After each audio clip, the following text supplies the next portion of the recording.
Como que aconteceu esse convite para a Microsoft para trabalhar? Não sei se foi um convite, se tu te colocaste à disposição. Foi um convite na época. Eu lembro que eu tinha começado a produzir um pouco mais de conteúdo no Instagram. E nessa época não tinha nem Reels ainda, se não me engano. Ou tava pra chegar os Reels. Ainda era o IGTV, que era, Sim. assim, nossa... Uma TV outra de pé. Nossa, sim.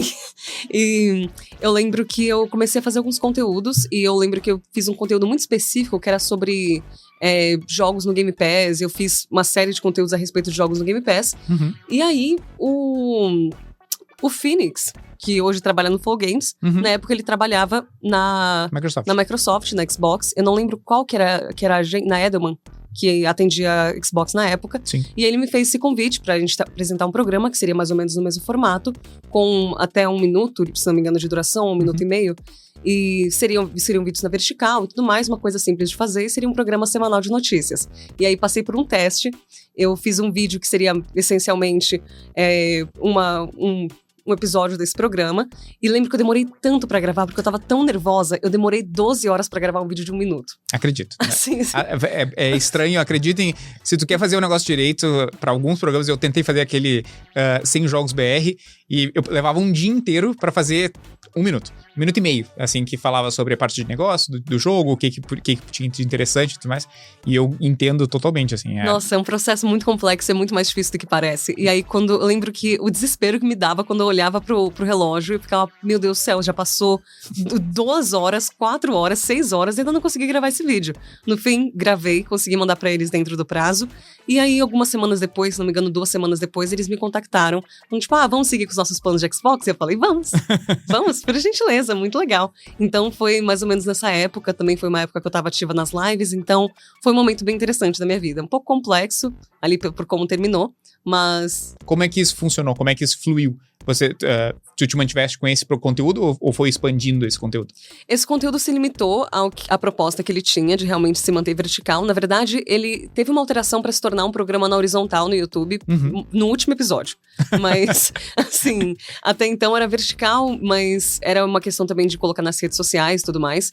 Eu, particularmente, sempre preferi os vídeos na horizontal, até porque você consegue adaptar eles para um vídeo em 9:16, se você quiser também colocar ele para as redes sociais. Tipo na horizontal. Então, é uma possibilidade.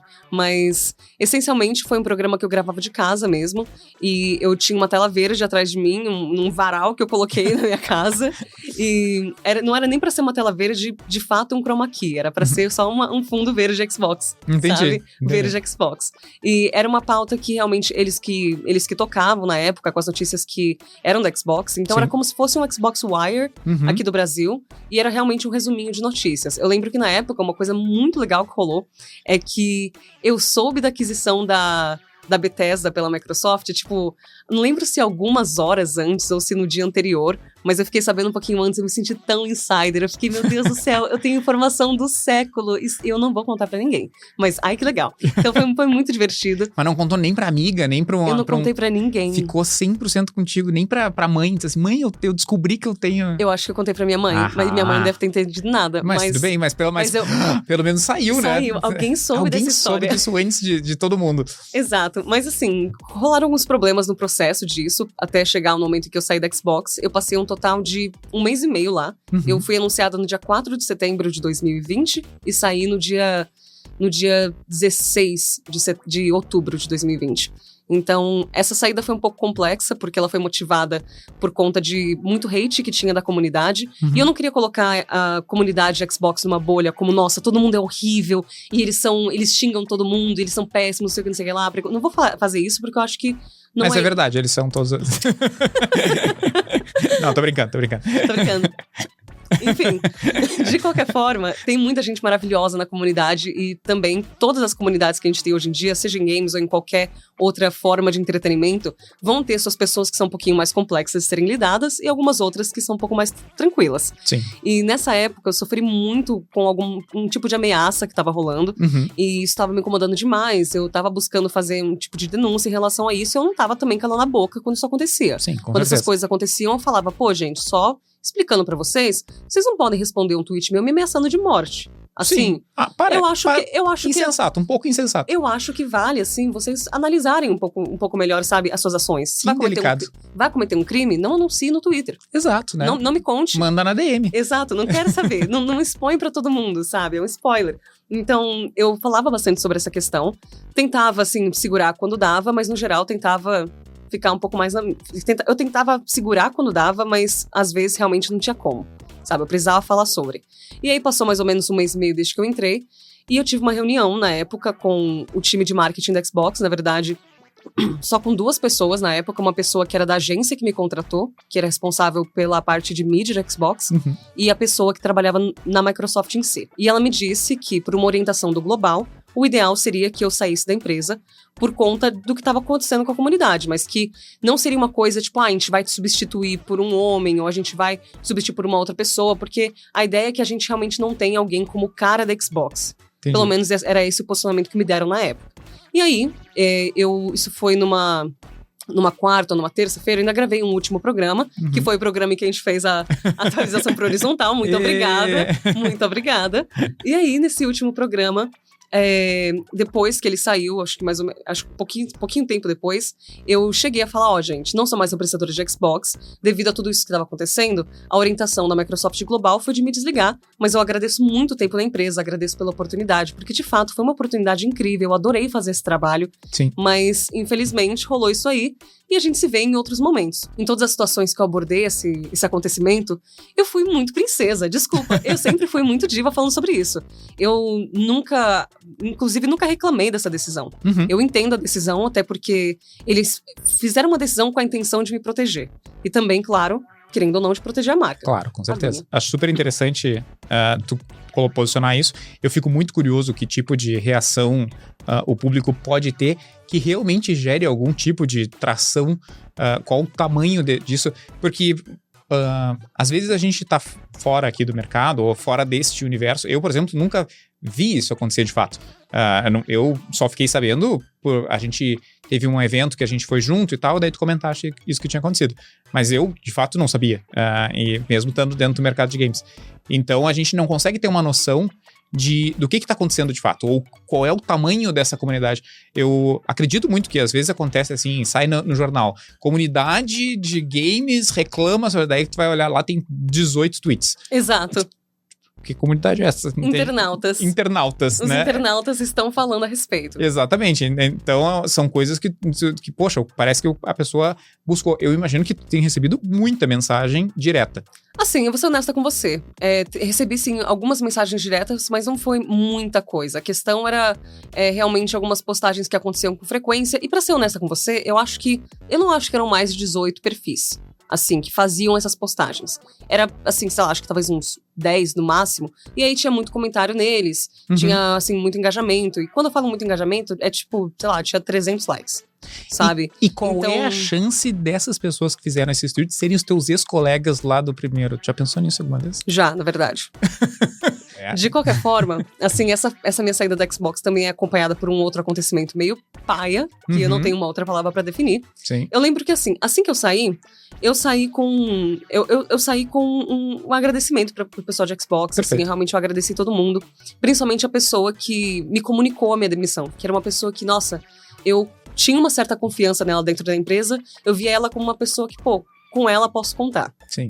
E aí, alguns dias depois da minha saída, quando eu anunciei isso, quando eu falei sobre isso, deu uma repercussão muito grande, tipo, assim, Jason Schreier falou sobre, me deixou tímida. Quando o Jason Schreier tweetou a respeito, eu falei, é isso, agora eu vou dormir. Aí, assim, só bloqueei meu celular e falei, tchau, um abraço pra vocês. E nessa época, o Kotaku me chamou pra uma entrevista. Eu dei uma entrevista para uma matéria do Kotaku a respeito de toda essa situação. Sim. E ele perguntou. Eu lembro que o cara que acho que era Ian, o nome dele, o escritor que tava falando comigo. Sim. Ele perguntou para mim qual era o nome da pessoa que tinha comunicado essa demissão para mim. E eu não quis expor a pessoa. Eu não quis expor a pessoa, eu não quis falar sobre, tipo, ninguém da Xbox, ninguém, nomes, etc. E aí, quando... Ai, gente, dá até um negócio, assim. Passou acho que alguns dias, eu anunciei minha saída numa sexta-feira. Na quarta-feira, que foi inclusive quando essa matéria saiu, a Xbox Global emitiu uma nota pro IGN Global dizendo que, na verdade, eu tava mentindo. que na verdade era uma mudança de estratégia. E desculpa, assim, isso não faz sentido. Você, por exemplo, você trabalha na Microsoft. A sua estratégia vai mudar, a sua estratégia de marketing de Latam vai mudar em 1 mês e meio? Eu não acho eu não acho que isso pode ser uma realidade. Então, assim, eu sempre fui muito honesta quando eu tava falando a respeito do porquê da demissão. E também, nunca nem reclamei, sabe? Eu nunca nem reclamei. Claro que foi um momento muito difícil pra mim, porque, pô, eu entrei e eu senti que eu não conseguia aproveitar o suficiente. Eu tinha feito um media kitzinho, falando, eu sou Isadora, apreciadora da Xbox. E eu acabei nunca mandando esse media kit pra nenhuma empresa. Então, eu fiquei chateada na época, só que depois as coisas se desenrolaram de um jeito legal e também, novamente, tentei ser o mais gentil possível quando eu tava comunicando a respeito disso. E aí, acabou que eles usaram esse comunicado, que o Kotaku, naquela matéria, não acreditou muito. Então, assim, na matéria do Kotaku, onde tem a minha entrevista e tem já essa nota da Microsoft pro IGN, eles não corroboram muito com essa nota, sabe? Que horror! Então, assim, tipo... Eles não corroboram com a nota. Com a nota. Eles acreditam em ti. É. Ah, entendi. Então, assim, pra mim é uma coisa que eu não tenho coisas contra, nem nada. Eu tenho meu Xbox em casa e estou jogando Indiana Jones, sabe? Estou tranquilíssima. Mas acabou se tornando um problema de comunidade um pouco intenso, em que eu me senti muito mal por ser acusada de mentirosa, sabe? Sendo que eu não teria nem motivo pra mentir por uma coisa dessas. Sim. A questão é que eu precisava falar por que esse desligamento estava acontecendo, senão vira uma coisa que ou eu desisti, ou o meu trabalho não foi bom o suficiente. Então, são questões que realmente a minha única opção final era falar sobre isso. Mas depois, as coisas deram muito certo. Hoje eu tenho um carinho, inclusive, muito grande pela comunidade de Xbox. Assim, tem muita gente da comunidade de Xbox que eu ainda sigo, que a gente tem, tipo, grupos no WhatsApp, sabe? Caramba. Então, eu tenho um carinho muito, muito grande por todo mundo que me apoiou nessa época. E logo em seguida, iniciei um capítulo muito bom da minha vida, quando eu comecei, de fato, a trabalhar com jornalismo de games. Eu acho que eu me encontrei muito, muito, muito por lá. Foi quando eu fui pro The Enemy. Uhum. E o meu processo de entrar no The Enemy, ele começou na semana seguinte, depois que eu saí da Xbox. Então... Como que isso aconteceu? Assim, eles viram toda aquela situação, Uhum. e aí me fizeram um convite de entrar como apresentadora. Sim. Então, na época, inclusive, eu entrei trabalhando meio período, porque ainda era um período Tu tinha que ir pra escola? Não. Não? Tinha. Pois Não, é. assim, mais ou menos, né? Eu ainda não tinha me formado na escola, de fato. Quando eu entrei no Omelete, eu ainda tava na escola. Uhum. Só que faltava, tipo, 2 meses pra eu terminar. 1 mês Ainda pra tinha que ir pra terminar. escola. Mas era pandemia. Então... Ainda tinha que ir pra escola. e eu estudava escola pública, então não tinha aula online, sabe? Então, Como? Me explique isso. Meu 3º ano meio que não existiu. Assim, eram pouquíssimos professores que faziam aula online, de fato. Então, eu acabei não estudando o que era pra estudar no 3º ano. E aí, eu corri atrás de outras formas, assim. Eu fui só correndo atrás do que poderia ser esse conteúdo, mas não tinha aula. Não tinha prova, nem tinha nada. Interessante. E aí, interessante, horroroso. Mas, assim, mas no fim deu tudo certo também. O The Enemy foi um processo muito legal na minha vida. Foi um trabalho tão bom de fazer, porque com o The Enemy também veio várias coisas que eu fiz, não só pro veículo em si, mas também em BGS, no Big. Sim. Também, o Big que agora é a Gamescom. Uhum. Então também fiz muitas coisas na CCXP, graças a essa oportunidade. Eu fiquei responsável nos últimos, assim, em 2023, 2022 e também em 2020 eu trabalhava pra Game Arena, que é o palco de games da CCXP. Então foi um processo muito legal, que eu conheci muita gente incrível também. E jornalismo de games é tudo. Então foi um processo muito divertido e foi uma profissão que eu amei encontrar. Esse foi só um pedaço do episódio. Clica aqui e assiste o vídeo completo. Tenho certeza que você vai gostar. E se quiser ajudar o canal, já sabe. Clica, compartilha, dá like e te inscreve no canal. Te aguardo lá.